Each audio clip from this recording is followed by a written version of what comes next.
sports podcast with the youngest, most daring, intrepid, gutsy, fearless host on the planet. Get ready for Jake's Takes. Here's Jake. Welcome back. I am Jake, and this is Jake's Takes, where I get your favorite athletes and stars to open up and speak what's really on their minds.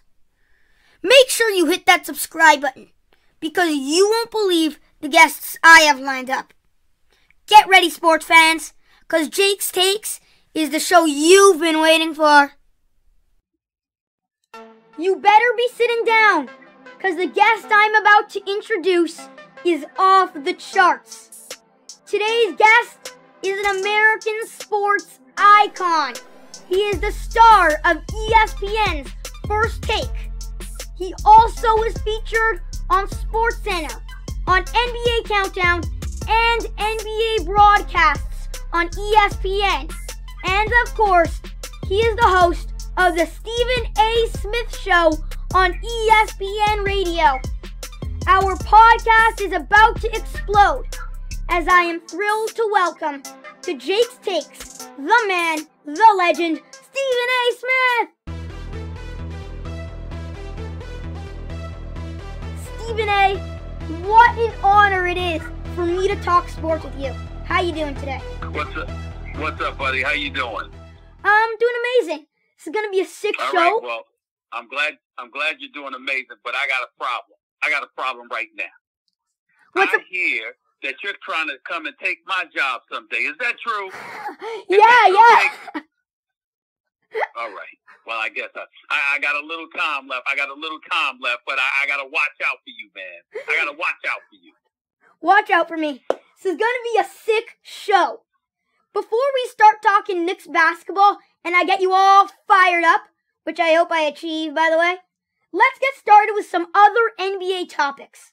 Sound good, Stephen A.? Sure. Yeah, absolutely. Let's do it. James Harden. Everyone considers him one of the best players in the game today. In fact, he's one of the greatest scorers of all time. But I ask you, Stephen A., will James Harden ever be able to lead a team to a championship being the number one man? I don't think so. And the reason I don't think so is because I'm not saying he's not going to win a championship, but I think that he's going to be that secondary guy. He's the lead man on Houston. They're not good enough anymore. They had the opportunity against Golden State. They didn't capitalize. And I think with Kevin Durant back healthy, with LeBron James a favorite to win the championship again with Anthony Davis as his teammate, with Kawhi and Paul George in LA with the Clippers, with Giannis, the Greek freak in Milwaukee, with what Doc Rivers and them are trying to do, along with Daryl Morey in Philadelphia, I think James Harden is going to have to go someplace where he's that number two guy because he's playing with another superstar. I think that's how he'll win the championship. I don't think he'll do it as the lead guy. I'm just saying, Stephen A., even with Durant and Westbrook, he couldn't win. Maybe he's the problem, not the solution. What do you think? Well, I don't think that's fair with him with Durant and Westbrook because he had just gotten into the league, and if you remember, he was coming off the bench. So he was relatively young. He really didn't take the bull by the horn until he arrived in Houston. And ever since then, he's never averaged less than 25 a game. He's averaged over 30 the last 3 seasons. He's won a league MVP. He's one of the most prolific offensive weapons the game of basketball has ever seen. It's just that when you look at other guys, LeBron is 6'9", 260. KD is 6'11" with a 7'6" wingspan. He's a sniper as well. And he's got Kyrie Irving as a teammate, along with some parts in Karis LeVert, Spencer Dinwiddie, and others, where Brooklyn's going to be very, very formidable. So in order for James Harden to win a championship, I don't think it's fair to just blame him in his younger years. You can blame him in Houston from the standpoint you wanted Dwight Howard, then you didn't want him. You wanted Chris Paul, and then you didn't want him. Westbrook was your buddy, and then y'all two couldn't play together. And so ultimately, and Kevin McHale was your coach, and you didn't want him. So ultimately, it's on James Harden. But in the end, that still doesn't take away from his greatness as a talent. It's just that he's not the only talented guy in the league. There are other superstars who have won championships. And let's not forget what Golden State is going to be once Klay Thompson comes back healthy enough to join Steph Curry. Can't forget those guys. So you mentioned Kawhi Leonard. So I got to ask you about the LA Clippers. You refer to their collapse in the bubble as an epic choke job. Paul George. It was an epic choke job, Jake. It was an epic choke job. Yep. Paul George was not the player. Where were they? Paul George was not the player they expected him to be. Kawhi did not provide enough leadership. Now we know how important role players are to winning. Did the George trade and the loss of Shai Gilgeous-Alexander, Gallinari, and all the picks hurt the Clippers more than it helped? Yeah, because at the end of the day, it left you with the option of simply being able to rely on Kawhi and Paul George, and they didn't get it done. They didn't show up in Game 7. We keep forgetting that in Game 5 and 6, Paul George dropped 26 and 33. Game 7, he was a no-show, but Kawhi Leonard was a bigger no-show. And I blame Kawhi Leonard because even though he's a two-time champion with 2 NBA Finals MVPs, he was never the face of a franchise truly until last year. When that pressure was put on him, he didn't answer the call. He was a no-show. And he was a no-show in a Game 7 when Jamal Murray dropped 40 for the Denver Nuggets. So I look at it from that perspective, and how can I look at anybody else other than Kawhi Leonard? I think ultimately the responsibility falls on his shoulders. Okay, Stephen A., I'm about to go there, so get ready. It's time to talk about your New York Knicks. They lost out. Why are you doing this to me?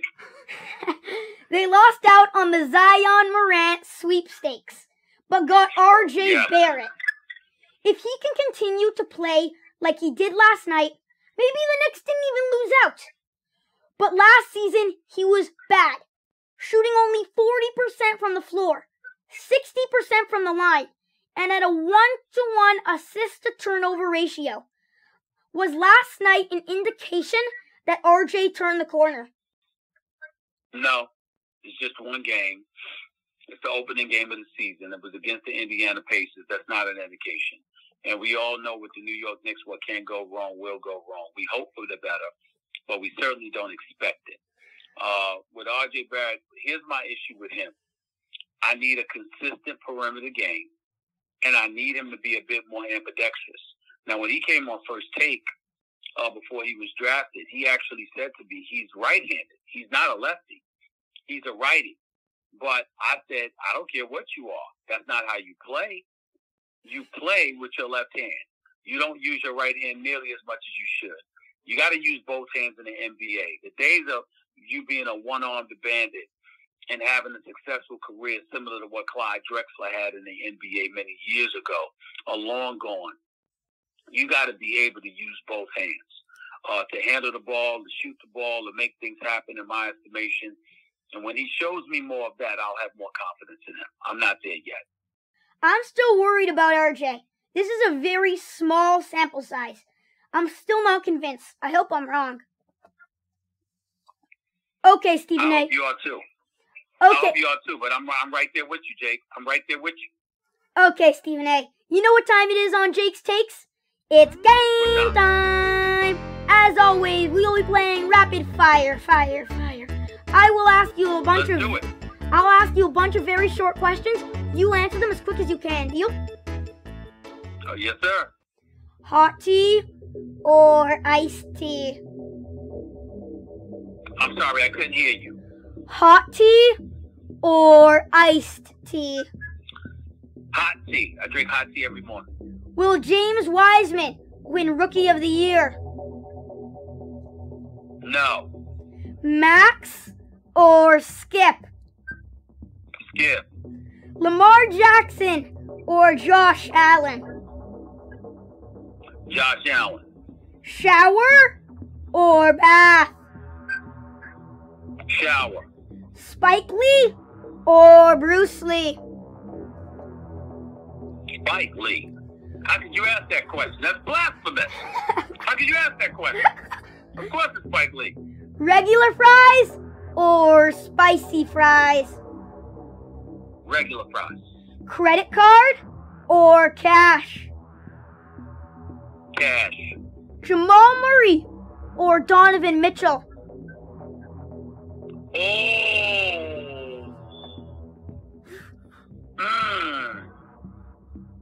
I'm going to have to say Donovan Mitchell. Best passer in the NBA today? Best passer? Yeah. LeBron James. We have a winner! Stephen A. Smith, you just dominated that rapid fire the same way all NFL teams dominate the Cowboys. Well done, my friend. Okay, Stephen That's A. right. Everybody dominates the Cowboys. Stephen A., I just have a few more quick questions. Is that okay?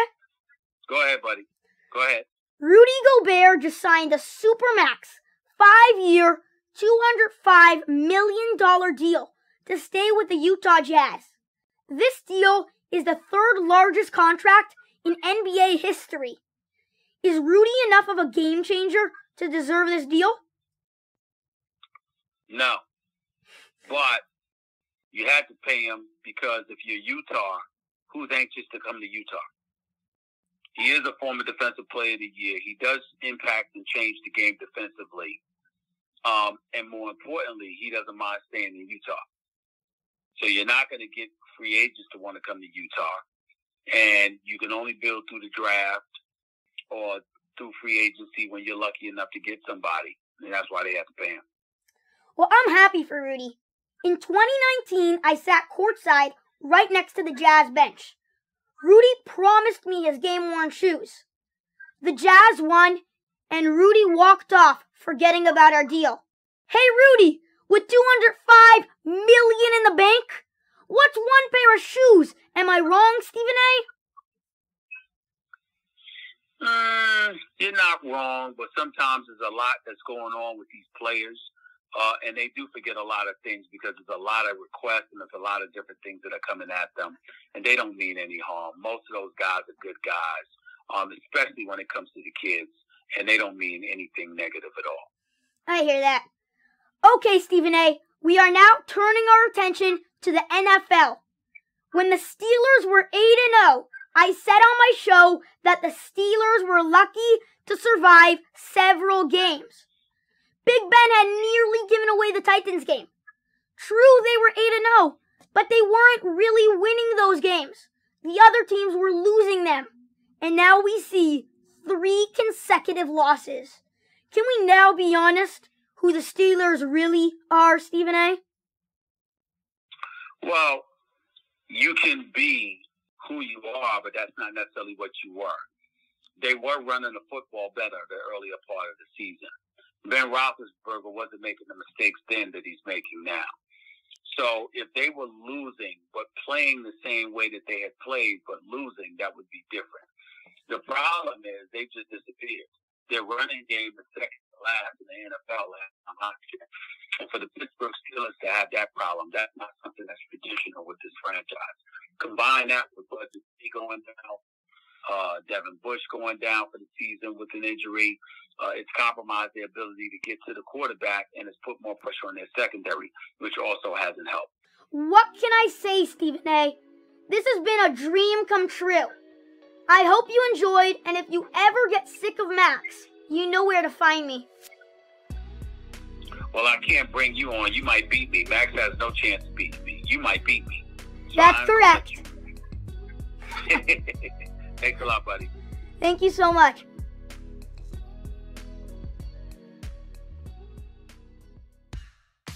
Make sure to check out Stephen A.'s new show called Stephen A.'s World, starting January 11th on Mondays, Wednesdays, and Thursdays at 7 p.m. See you next time on Jake's Takes. And make sure to subscribe, because you will not believe the guest I have for next week.